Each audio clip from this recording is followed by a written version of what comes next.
የጭንቀት ደሴት ውስጥ ራስህን ልታገኝ ትችላለህ።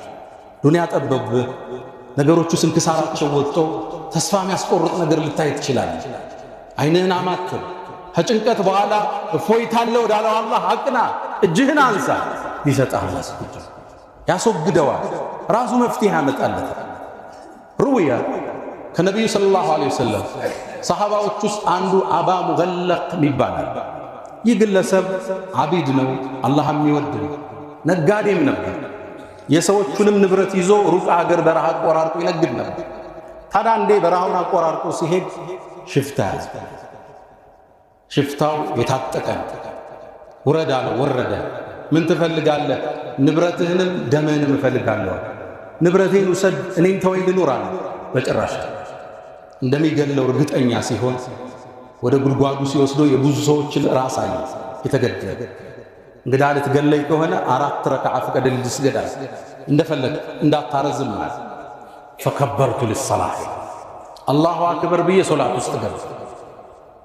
ቁርአን የተባለ ጠፋኛል ከመደንገጤ የተነሳ ፋቲሃ ጠፋ። አንዲትን አንቀጽ አላህ አስታወሰ። አመን ዩጂቡ ልሙጠረ ኢዛ ደዓ ወየክሽፉ ሱእ። አላህ እያወዳደረ ነው። ይሄኛው ይሻላል ይላቸዋል ለሙሽሪኮች። አመን ዩጂብ እሺ የሚል ሙጠር የተጀነቀ ሰው ኢዛ ደዓ ሲጠራው፣ ወየክሽፉ ሱእ ችግርን ገሸሽ የሚያደርገው ሚለው አንቀጽ መጣልኛል። እሷን ሰገድኩና መጨረሻ ላይ አላህን በአንድ ዱዓ ለመንኩት። ያ ወዱድ አንተ ባሮችን አፍቃሪ ጌታ፣ ያ ዘል ዐርሺል መጂድ የታላቁ ዐርሽ ባለቤት ሆይ፣ ያ ፈዓሉን ሊማ ቱሪድ እምትፈልገው እምትሰራ ሀያል ጌታ ወይ፣ አስአሉክ እጠይቅሃለሁ ብዕዚከ አለዚ ላ ዩራም ከማይደረስበት ልቅና፣ ወቢሙልኪከ አለዚ ላ ዩዳም በማይደረስበት ስልጣንህ፣ ወቢኑሪከ አለዚ አضاء አርካነ ዐርሽክ የዐርሹን ዓለም ባበራው ብርሃን እለምንሃለሁ ይሄን ሽፍታ ነጃ አውጣኝ። ያ ሙጊቱ አግስኒ፣ ያ ሙጊቱ አግስኒ፣ ያ ሙጊቱ አግስኒ ሶስት የጠራሁት።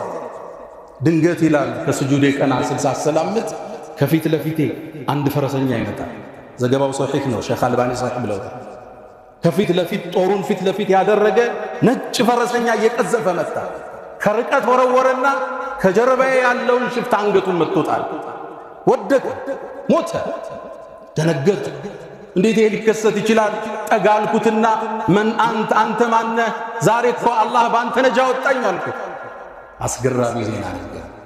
አነ መለኩን ሚን አህሊ ሰማዕ ራቢዓ ከእስከ 4ኛው ሰማይ የመጣው መላኢካ ነኝ። ያ ሙጊት ስትል የመጀመሪያውን ድምፀት ሰማይ ላይ አስተጋባ። ሁለተኛውን ስትል ሰማይ ላይ አሁንም ረብሻ ፈጠረ ድምፅ። ሶስተኛውን ስትል የተጨነቀ ሰው ዱዓ ነው ተባለ። አላህ ይህን ጠላት የመግደል ዕድል ስጠኝ አልኩት፣ ሰጠኝ።